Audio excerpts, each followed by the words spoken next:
Bonjour, nous voici dans une nouvelle vidéo où nous allons aborder les formules de recherche sur des tableaux, à savoir les deux formules, recherche V et recherche H, qui sont simplement recherche verticale et recherche horizontale dans un tableau.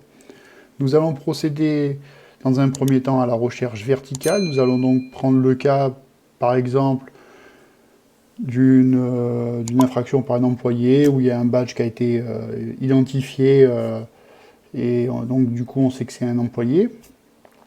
Et on va donc voir le numéro du badge. Le problème, par exemple, c'est que j'ai une liste d'employés ici, avec des badges. Donc admettons c'est le badge 7156. Comment je peux savoir quel est l'employé qui est en face? Bon, bien sûr, là j'ai peu d'employés, mais admettons si j'ai 200 employés ou, euh, ou une cinquantaine, au lieu d'aller chercher, je peux très bien faire une formule très rapide.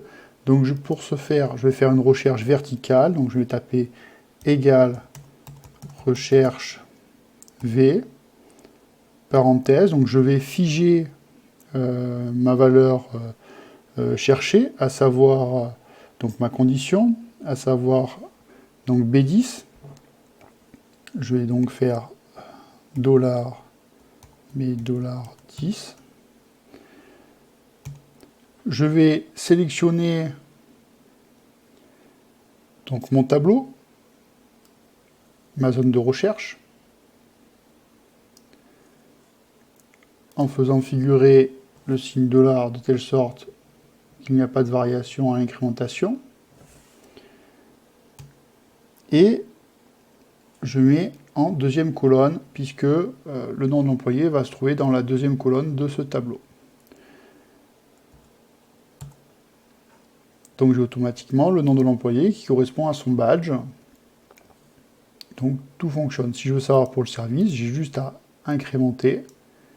Et je vais donc avoir le service, mais qui correspond, il faudra juste changer le numéro de colonne, à savoir la troisième colonne. Et ce sera le service marketing. On voit bien que ça correspond bien à la recherche. Donc ça, c'est très bien pour des recherches, pour des tableaux de gestion personnelle ou gestion des devis. Voilà, ce type de tableau, ça marche très très bien.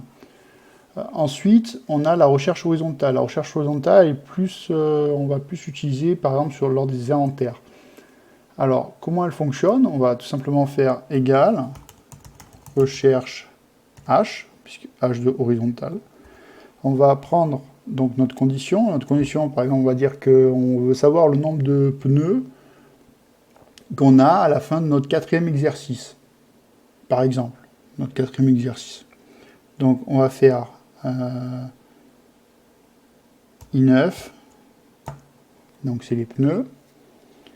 On va donc sélectionner notre tableau en partant, par exemple, d'ici, par exemple, hein, tout simplement, de G9 à J15. Et on va dire que c'est en cinquième colonne, donc quatrième année, mais c'est pas cinquième colonne, cinquième ligne. Rappelons que Excel, la première ligne du tableau, malgré qu'elle soit manuscrite, pour lui c'est une ligne, donc ça fait 1, 2, 3, 4, 5. Je vous ai dit, la quatrième année d'exercice, on devrait trouver 2. Et si on trouve pas, on va lui dire de dire que c'est faux. Voilà, tout simplement.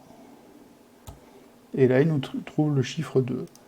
Donc si maintenant, je veux, par exemple, au lieu de I9, je veux chercher le nombre de voitures, je devrais trouver 10. Voilà, c'est le cas. Donc on vient de voir et de comprendre l'utilité de ces deux formules, recherche V et recherche H, qui sont très utiles sur différentes gestions de tableurs, qu'on verra par la suite.